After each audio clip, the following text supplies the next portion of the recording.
After a terrible accident, a man in his 60s lost his memory and the ability to walk. Crushed by despair, he pushed everyone away and told every nurse to leave. But one black nurse refused. She stayed, night after night, enduring his anger and guiding him through hopelessness, never knowing her sacrifice would be repaid in a way she could never have imagined. Before we dive into this story, let us know where you're watching from. We'd love to hear your thoughts.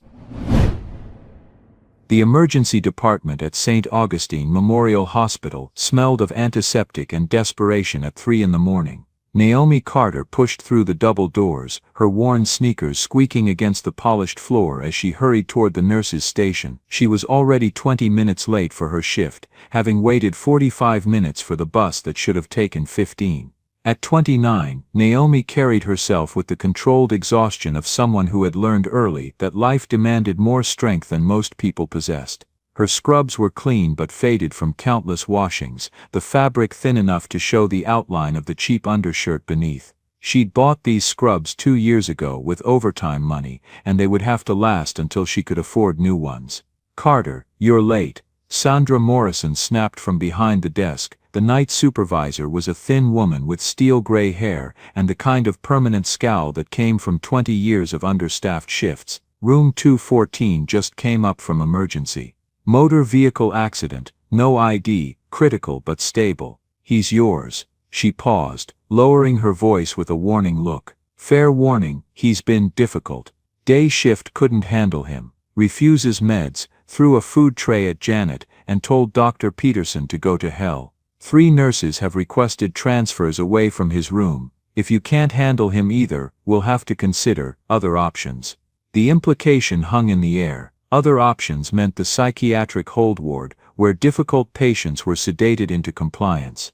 The walk to room 214 felt longer than usual, her body protesting after only 4 hours of sleep. She'd been working double shifts 3 days a week for the past 6 months, desperate to keep up with the bills that seemed to multiply on her kitchen table. Rent was due in 5 days, and she was still $300 short. Maya's textbooks for the spring semester had cost more than expected, and the electric bill had arrived with a late fee that made her stomach clench. But that wasn't the worst of it. Maya had called yesterday, her voice tight with worry. The university had made a mistake with her financial aid package. She was short $4,000 for the semester. Without it, she'd have to take a year off school, losing her lab position and likely her spot in the pre-med program. "I can work more hours at the coffee shop," Maya had said, but they both knew it wouldn't be enough. The man in room 214 appeared to be in his mid-60s, silver-haired and conscious now, connected to machines that monitored his vital signs. His chart told a story she'd seen too many times: high-speed collision, massive trauma, spinal injury with uncertain prognosis. The most devastating note was at the bottom: possible permanent paralysis below the waist. Patient has been informed. His clothes, what remained of them, were ordinary khakis and a polo shirt that could have come from any department store.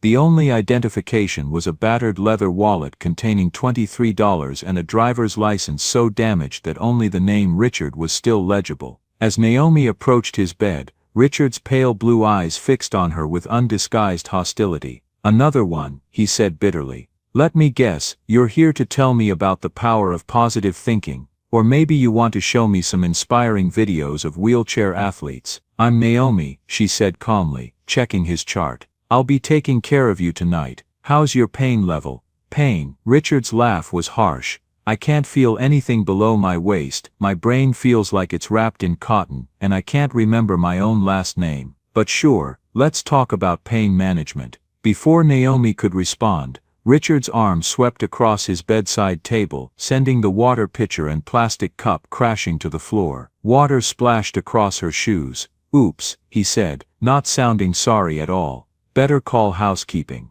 Naomi knelt to pick up the pieces of broken plastic, checking to make sure none had cut her hands. As she stood, Richard was watching her with an expression she couldn't read. "Why aren't you leaving?" he asked.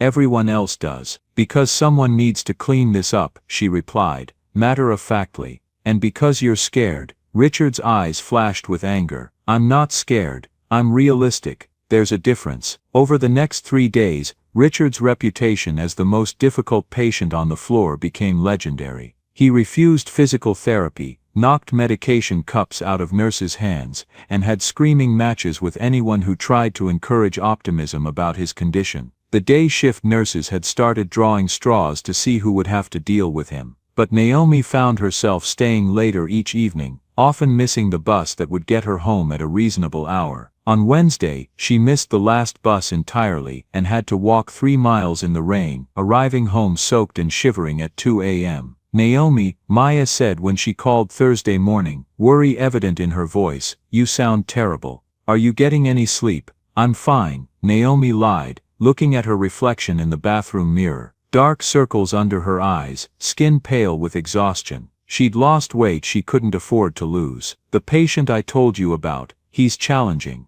but I think he's close to a breakthrough. Maybe you should let someone else handle it."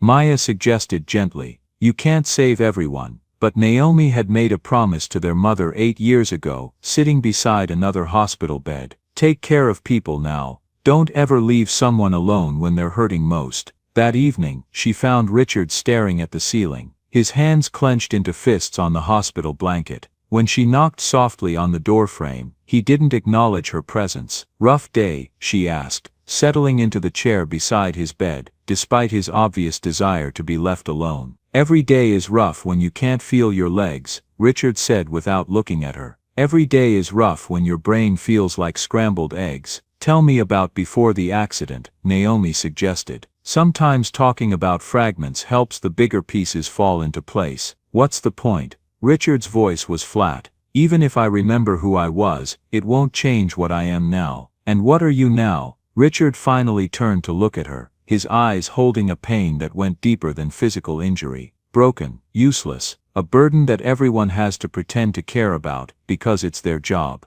The words hit Naomi harder than she expected. "Is that what you think I'm doing, pretending?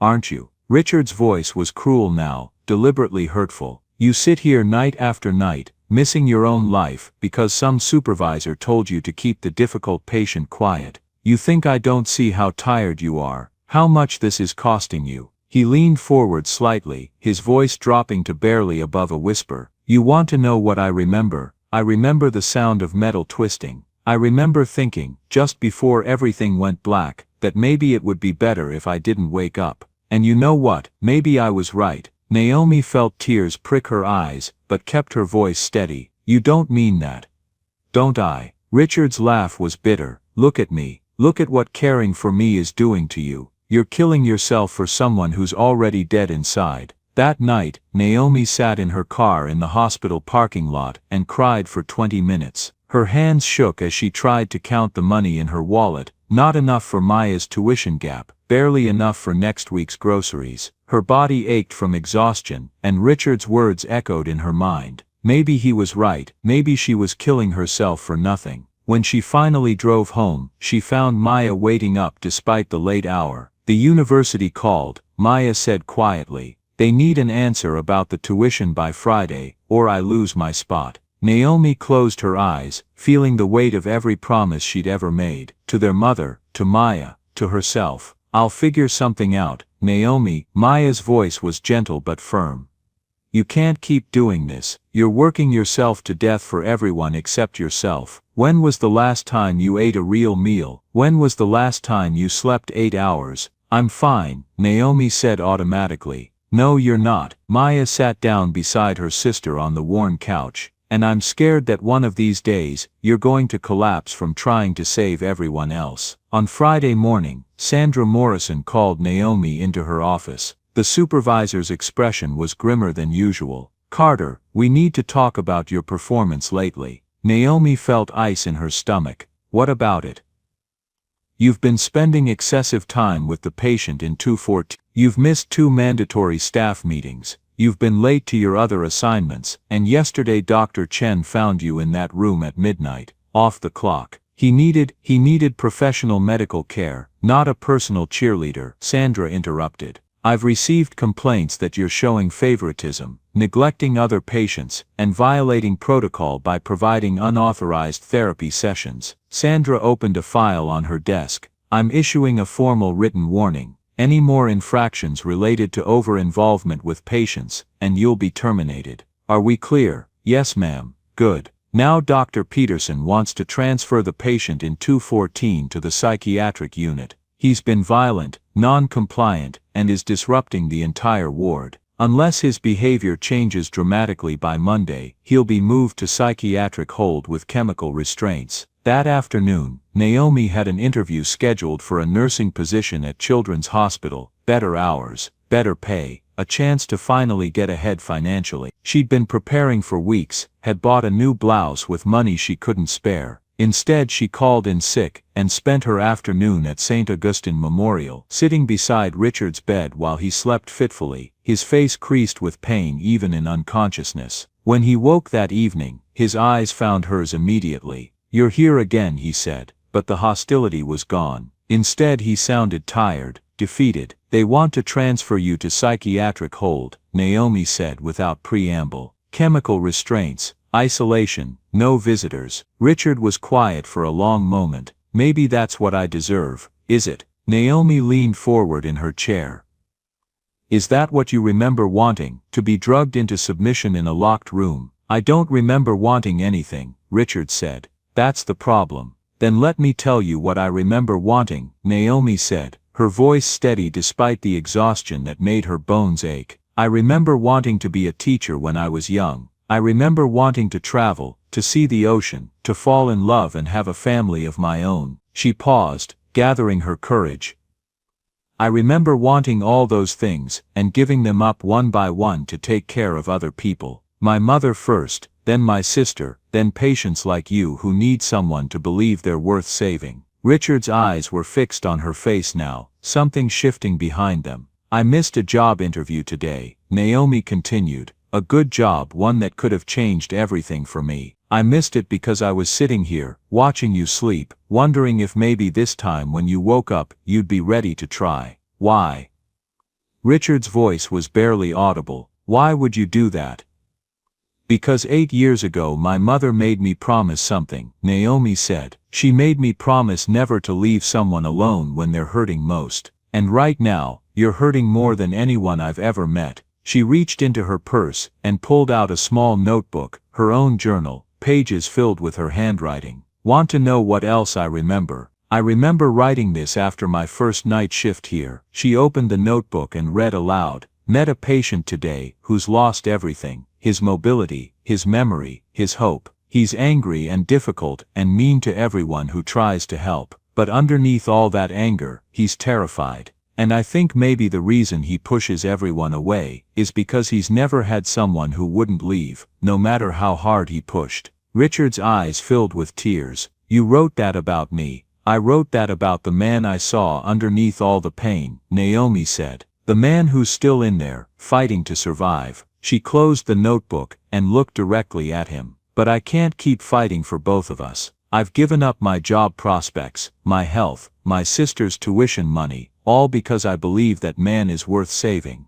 But unless he starts believing it too, I'm going to lose everything I've sacrificed, and it won't matter." Richard was quiet for a long time, tears streaming down his face. When he finally spoke, his voice was different, softer, more vulnerable than she'd ever heard it. "What if I try and fail? What if I can never walk again? Then we figure out who you are without walking," Naomi replied. "But what if you don't try, and spend the rest of your life wondering what might have been possible?" The breakthrough came the next morning. Naomi arrived for her shift, to find Richard sitting up in bed, his breakfast tray, untouched but not thrown across the room. "I want to try," he said as soon as he saw her. "I want to try to stand up." What followed was the most difficult 20 minutes of physical effort Naomi had ever witnessed. Richard's face contorted with concentration as he tried to will sensation back into his lower body. His arms shook as he attempted to support his weight, sweat beading on his forehead from the effort. For 15 minutes, nothing happened. Richard's legs remained unresponsive, his face growing more discouraged with each failed attempt. "I can't do it," he gasped, starting to sink back toward the bed. "Wait," Naomi said firmly, moving to support him. "One more try. One more." Richard looked at her, seeing the exhaustion in her face, the weight she'd lost, the sacrifice she'd made. You've given up everything for this moment, he said quietly. We've both given up everything for this moment, she replied. Don't waste it. Richard closed his eyes, drew a deep breath, and tried again. This time, his right foot twitched, then his left, and then with Naomi supporting him, he stood for 20 seconds. I felt them, he whispered, tears streaming down his face. I felt my legs. It was while Richard was working with the physical therapist 2 weeks later that his memories began returning. The breakthrough came during a walking exercise. He'd progressed from wheelchair to walker to taking tentative steps unassisted.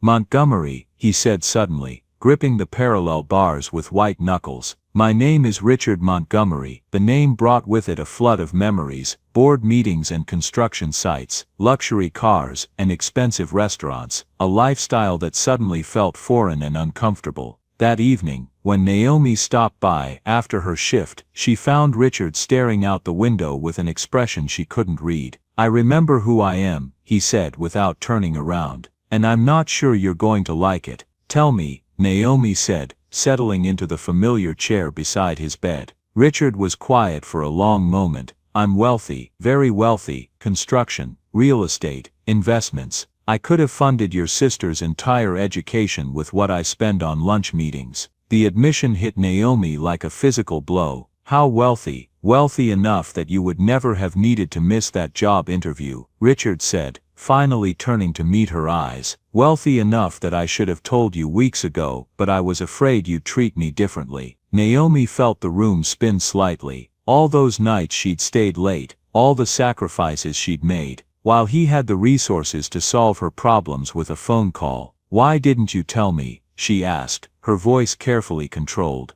Because for the first time in my life, someone cared about me for who I was, not what I could provide, Richard said. Every relationship I've ever had was transactional. People were nice to Richard Montgomery the millionaire, not to Richard the broken man in a hospital bed. But I was destroying my life to help you, Naomi said, anger finally creeping into her voice. I gave up everything, and you watched me do it. I know, Richard said, his voice breaking, and I'll regret that for the rest of my life. But I need you to know, the man who learned to stand again, who learned to hope again, that was only possible because you saw something worth saving when I couldn't see it myself. The conversation that followed was painful and necessary. Richard explained that his returned memories included not just wealth but profound loneliness, years of relationships based on financial advantage rather than genuine connection. I should have told you as soon as I remembered, he said, but I was terrified that you'd stop seeing me as a person and start seeing me as a problem to solve with money. Naomi listened, her emotions cycling between anger, hurt, and something that felt like grief.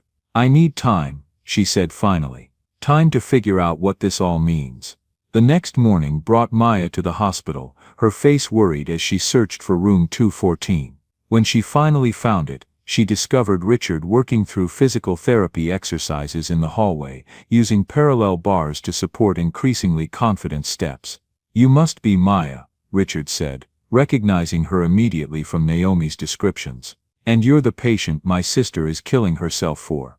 Maya replied, not unkindly but without warmth. Do you know she missed a job interview for you? Do you know she's barely eating because she spends her lunch money on extra food for you when you refuse the hospital meals? Richard stopped his walking exercise, gripping the bars for support. She told me about the interview, but not about the food. My sister doesn't tell people when she's sacrificing for them.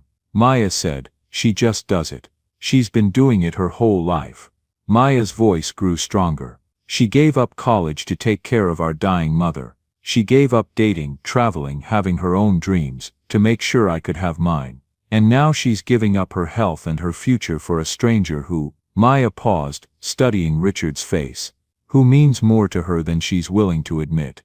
I've made terrible mistakes, Richard said quietly. I let her sacrifice for me while hiding who I really am. But I need you to know what she did for me wasn't wasted. She saved my life, not just medically but in every way that matters. Then prove it, Maya said.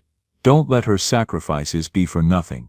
If you care about her, really care about her, find a way to honor what she's given up.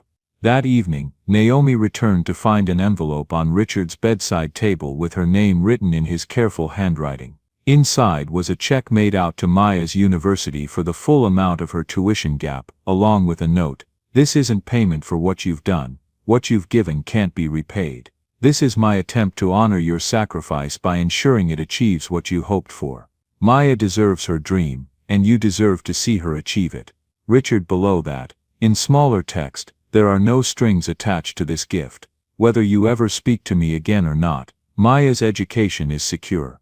When Naomi arrived at the hospital the next day, she found Richard's room empty. Panicked, she rushed to the nurse's station. "Mr. Montgomery was discharged this morning," Sandra Morrison said, her expression softer than usual. "His nephew came to pick him up. Private rehabilitation facility. Did he leave anything else?"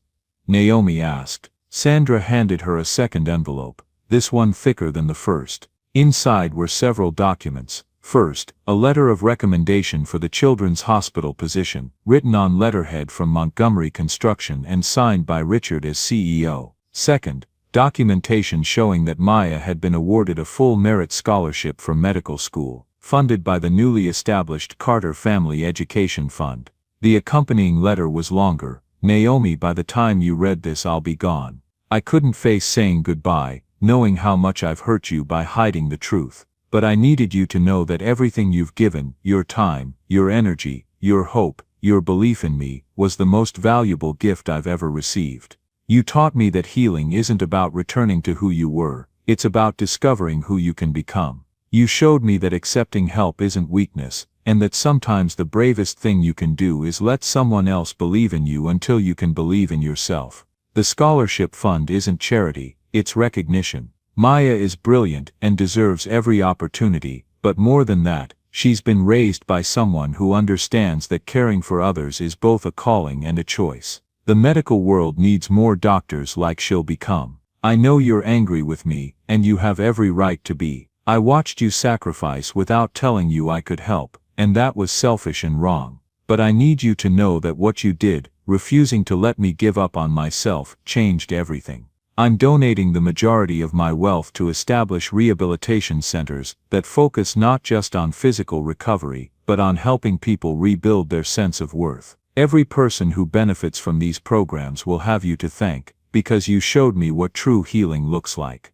If you can ever forgive me, I hope we can be friends. Real friends with no secrets and no debts between us. If not, I understand. Either way, you saved my life, and I'll spend the rest of it trying to be worthy of that gift. With eternal gratitude and respect, Richard. 3 months later, Naomi was working her first shift at Children's Hospital when she received a call from Maya.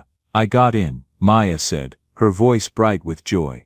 Johns Hopkins accepted me into their medical program, and Naomi, I'm going to specialize in rehabilitation medicine. I want to help people the way you helped him. That's wonderful, Naomi said, feeling tears prick her eyes. There's more, Maya continued. The scholarship fund Richard set up. It's not just for me, it's going to help 20 students a year pursue medical careers. He named it after Mom too, the Carter Elena Memorial Scholarship Fund. That weekend Naomi drove to the rehabilitation center where Richard was completing his recovery. She found him in the physical therapy room, working with a young woman who'd been paralyzed in a diving accident. He was walking with just a cane now, his movements careful but confident. You can do this, she heard him tell the young woman as she struggled with parallel bars. It's not about going back to who you were, it's about discovering who you can become. Someone very wise taught me that. When Richard saw Naomi, his face lit up with a mixture of joy and apprehension. I wasn't sure you'd come, he said after introducing her to his physical therapy group. I wasn't sure I would either, Naomi admitted. But I wanted to see how you were doing, and to talk. They found a quiet corner of the center's garden. Richard moved slowly but steadily, his recovery remarkable but incomplete. He would always need the cane, would always have days when the pain reminded him of what he'd lost. But he had built a new life around who he was now. I owe you an apology that goes deeper than keeping my identity secret, Richard began. I let you believe that caring for me might cost you everything, while knowing I had the power to make sure it cost you nothing. That was cruel, even if it wasn't intentional. It was cruel, Naomi agreed. But I understand why you did it. They talked for 2 hours, about healing and forgiveness, about the strange alchemy that had transformed both their lives. Richard shared his plans for the rehabilitation centers, his work with other patients, his growing relationship with his nephew Daniel, who had become both family and business partner. I have a proposal, Richard said as they prepared to part. Not a job offer, a partnership. I want to create a new model of patient care that combines medical treatment with emotional support. Programs where nurses like you can spend the time needed to really heal people, without worrying about productivity metrics or budget constraints. What would that look like? Naomi asked. Facilities where healing is measured not just in medical outcomes, but in restored hope. Where healthcare workers are supported and valued, not ground down by impossible demands. Where people like that young woman in there have someone who refuses to let them give up on themselves. Naomi considered this, thinking about all the patients she'd seen who needed more than medical care, who needed someone to believe in their capacity to heal. I'm interested, she said, but I have conditions. Name them. No special treatment because of our history. No exceptions to normal hiring practices. If I do this, I do it because I'm qualified, not because of what happened between us. Agreed, Richard said immediately. And the scholarship fund stays separate from any business relationship we might have. Maya earns her success on her own merit. Also agreed. And if we're going to work together, we're going to do it as equals. You have the money and the connections, but I have the expertise and the experience. Real partnership means both voices matter. Richard extended his hand with a smile that held genuine respect. Partners. 2 years later, the Montgomery Carter Healing Centers had opened their 3rd location. Naomi served as director of therapeutic care, implementing programs that treated recovery as a holistic process involving body, mind, and spirit. Maya had graduated summa cum laude and been accepted into Johns Hopkins MDC PhD program, specializing in rehabilitation medicine and psychology. The model they'd developed was being studied by hospitals across the country, patient care that prioritized time and attention alongside medical intervention, with outcomes that proved that healing happened when people felt truly seen and supported.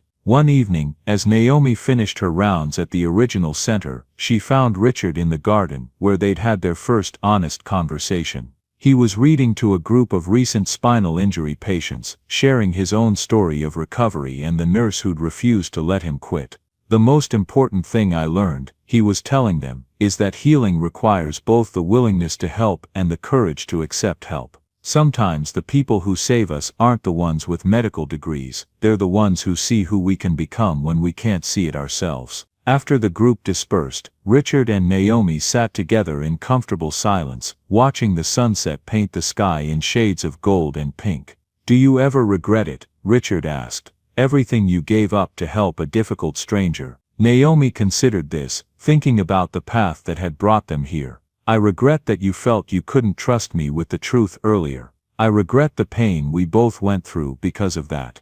But the sacrifices, no. They led to something bigger than either of us could have imagined. She gestured toward the center, where lights were coming on in patient rooms and therapy spaces. How many people have been helped because I refused to let you give up? How many nurses have better working conditions? How many students have educational opportunities they wouldn't have had otherwise? And how many patients have been truly seen and cared for because you showed me what that looks like? Richard added. Maya arrived as the sun was setting, having driven down from Baltimore for her monthly visit. At 26, she was completing her residency and already making contributions to rehabilitation research. Her thesis on the psychological aspects of recovery was being published in a major medical journal. How's our foundation doing? Maya asked, settling beside them on the garden bench. Our latest scholarship recipient just started medical school at Duke, Richard reported. And the new nurses education program graduated 15 students this month. All because one stubborn nurse refused to let one difficult patient give up on himself, Maya said with a smile. All because sometimes the most revolutionary thing you can do is refuse to leave someone alone in their darkest moment, Naomi replied. As the 3 of them sat together, surrounded by the evidence of how far they'd all come, Naomi reflected on the night that had started it all. The stranger in room 214 had been angry, difficult, and seemingly impossible to reach. But underneath all that pain had been someone worth fighting for, someone who just needed to remember that giving up wasn't the only option. Richard had been right in one of his early letters. Healing wasn't about returning to who you were before. It was about discovering who you could become, with the help of people who refused to let you face that discovery alone. The work continued, spreading from center to center, patient to patient, moment of refusal to give up to moment of refusal to give up. And in that spreading, the simple truth that had started it all was proven again and again, that the most practical thing in the world was often the most impractical: choosing to believe in someone's capacity to heal, even when they couldn't believe it themselves. When Naomi finally drove home that night, she thought about the notebook entry she'd written after her first encounter with Richard. Met a patient today who's lost everything. He's angry and difficult and mean to everyone who tries to help. But underneath all that anger, he's terrified. She'd been right about the fear. What she hadn't anticipated was that sometimes helping someone face their terror was worth any sacrifice. And sometimes, the stranger you refuse to abandon becomes the catalyst for changing not just your own life, but the lives of countless others who needed someone to believe in their capacity to heal. The last entry in her journal, written that very evening, read, "Some people are put in your path not to receive your help, but to teach you what's possible when you refuse to give up on the human capacity for transformation. Today I'm grateful for every sacrifice that led to this moment, and for the stubborn hope that sometimes, against all odds, broken people can help each other become whole." Join us to share meaningful stories by hitting the like and subscribe buttons. Don't forget to turn on the notification bell to start your day with profound lessons and heartfelt empathy.